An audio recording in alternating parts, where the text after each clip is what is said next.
বাংলাদেশ জাতীয়তাবাদী স্বেচ্ছাসেবক দল গুরকা ইউনিয়ন কর্তৃক আয়োজিত আজকের এই কর্মী সভার সম্মানিত সভাপতি মঞ্চে উপস্থিত আছে গুরকা ইউনিয়ন বিএনপির সাবেক সভাপতি বড় ভাই নাজমুল হাসান নাজমুল ভাই।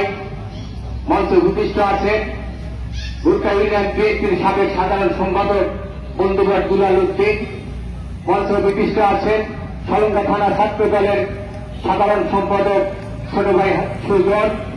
মঞ্চে উপস্থিত আছেন নলকা ইউনিয়ন বিএনপির সাবেক সাধারণ সম্পাদক জুয়েল ভাই সহ সলঙ্গা থানা স্বেচ্ছাসেবক দলের যুগ্ম এবং গুরকা ইউনিয়ন স্বেচ্ছাসেবক দলের যুগ্ম আহ্বায়ক সদস্যবৃন্দ এবং সকল ইউনিটের নেতৃবৃন্দকে আমার সলঙ্গা থানা স্বেচ্ছাসেবক দলের পক্ষ থেকে রক্তিম সালাম ও শুভেচ্ছা। আসসালামু আলাইকুম।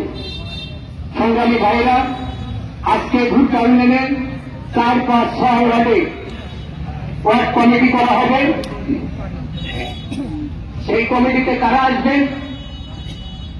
যারা কোন নেশার সাথে সম্পৃক্ত নাই, চাঁদাবাজির সাথে সম্পৃক্ত নাই, এই সমস্ত গুলোকে বাদ দিয়ে সঠিক সুন্দর কমিটি আপনাদেরকে ওয়ার্ডে দিতে হবে। সংগ্রামী সাথী বন্ধুগণ, কেন দিবেন?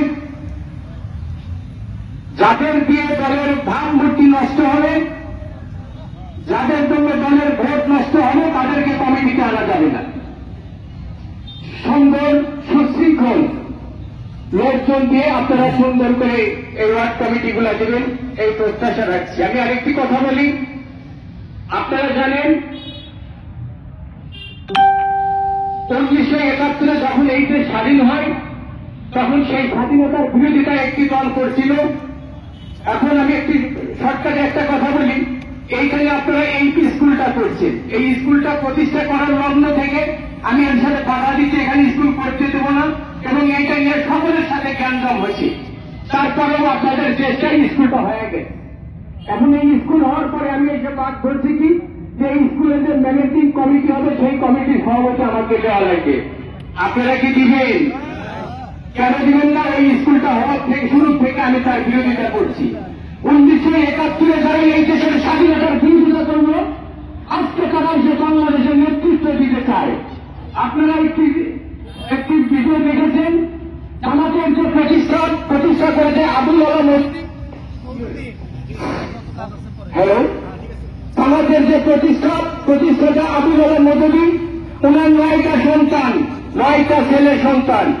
ওনার একটা ছেলে কিন্তু বাংলাদেশে ঘুরতে এসে কিন্তু একটা কথা বলছে যে পৃথিবীর মধ্যে নজিরবিহীন একটাই দেশ দেখলাম, সেটা হল বাংলাদেশ।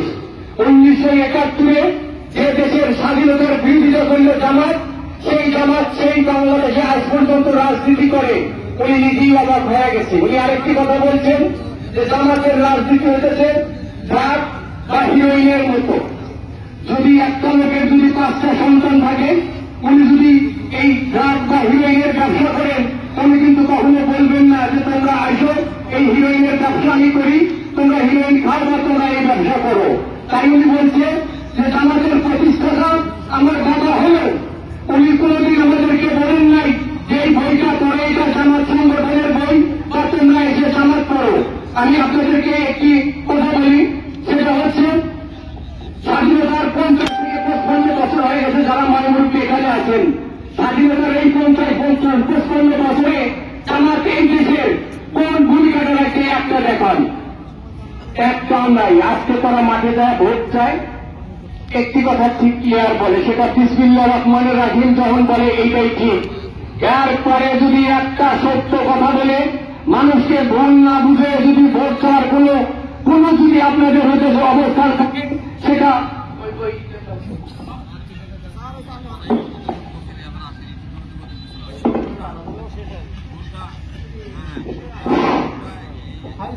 এরপরে ভোট চাওয়ার আর তাদের কোন কথা নাই। সংগ্রামী সাথী বন্ধুগণ, তার নজির আপনারা বিগত দেখেছেন এই দুর্গাপূজায় কি দেখেন নাই? মানুষকে কিভাবে ভুল ব্যাখ্যা দিচ্ছে। আমরা জানি আমাদের জাতির পিতা হযরত ইব্রাহিম আলাইহিস সালাম মূর্তি ভেঙে শেষ করে দিয়েছিল না, এবং আমাদের শেষ নবী হযরত মুহাম্মদ সাল্লাল্লাহু আলাইহি ওয়াসাল্লাম যখন এই দুনিয়াতে ভূমিষ্ঠ হয়, যত মূর্তি টুর্তি যা কিছু ছিল একাই ঠাস করে ভেঙে শেষ হয়ে গেছে। আজকে তারা কি করতেছে, বড় বড় পায়জামা পাঞ্জাবি পরে টুপি মাথায় দিয়ে তারা যায় মূর্তি পাহারা দিতে, কি দায়িত্বশীল হয়ে গেছে। তারপরেও তারা বলে তারা ইসলামী দল। আমি আরেকটি কথা বলি, রাত যদি 2টা বা গভীর রাতেও যদি আমি একটা অন্যায় করি, পৃথিবীর কোন মানুষ দেখে নাই, সকল মানুষের চোখ ফাঁকি দিয়ে যদি আমি একটা অন্যায় করি, তারপরে কি সেই অন্যায়ের ফিডব্যাক আল্লাহ আমাকে দিবে না? অবশ্যই দিবে। পৃথিবীতে যে যত অন্যায়, যত ভালোভাবে অন্যায় করো তার বিচার আল্লাহ দেবে, নাইলে আল্লাহর বিচার আবার মুক্ত হয়ে যাবে। তাই আমি আপনাদেরকে একটি আহ্বান দেই, এই সমস্ত মানুষ বুঝে গেছে, তাদের যে ভণ্ডামি মানুষের বোঝা বাকি নাই। কিন্তু আমরা যারা বাংলাদেশ জাতীয়তাবাদী দলের নেতা কর্মী আছি, আমাদেরও কাজ আছে। শুধু বসে থেকে যদি ওই একটা কথা বলছে যে যদি কাজ তসবি হাতে নিয়ে যদি খালি এইভাবে বলি যে আল্লাহ বাদ দাও দেবে না, আপনাকে কর্ম করতে হবে। জুলাই বিএনপির যত নেতা কর্মী আছে, আমাদের সম্মান দেওয়ার মালিক আল্লাহ, উচিলা মানুষ থাকে। আপনারা জানেন রায়গঞ্জ তারাসের মাটিও মানুষের নেতা সাবেক ভিপি আইনুল ভাই, ইনশাল্লাহ আল্লাহ তাকে সম্মান দিয়েছে। প্রত্যেকেই বিএনপির কাজ করে, ধানের শীতের কাজ করে তাকে জয়লাভ করাইতে হবে। সেই রকম কর্মকাণ্ড আপনাদের রাখতে হবে সংগ্রামী সাথী বন্ধুগণ। এবং বাংলাদেশে আমি যে কথা বলতেছিলাম জামাত, এদেরকে এরা মানুষকে যারা ভুল বুঝিয়ে ভুল ব্যাখ্যা দিয়ে মানুষকে কিছুটা তাদের পক্ষে হয়তো করছে, কিন্তু দুর্গা পূজায় সব শেষ। তারপরে আপনারা তাদের কাছে যান, তাদেরকে বুঝান জামাত 1971 কি করে নাই। 1971 যখন একটা দেশে যুদ্ধ হয়, সেই দেশের মানুষ সব ভয় ভীতি নিয়ে পড়ে থাকে। সেই সময় তারা এই জামাতের নেতৃবৃন্দ তাদের পিঠ বাঁচানোর জন্য, পরিবার বাঁচানোর জন্য আমার দেশের 2 লক্ষ মা বোনকে কিন্তু তারা নিয়ে পাকিস্তানি ক্যাম্পে তুলে দিতে সংগ্রামী সাথী বন্ধুগণ। এটাই মানুষের গুলো জানে। এই সমস্ত ভান্ডারি বাংলাদেশে চলবে না।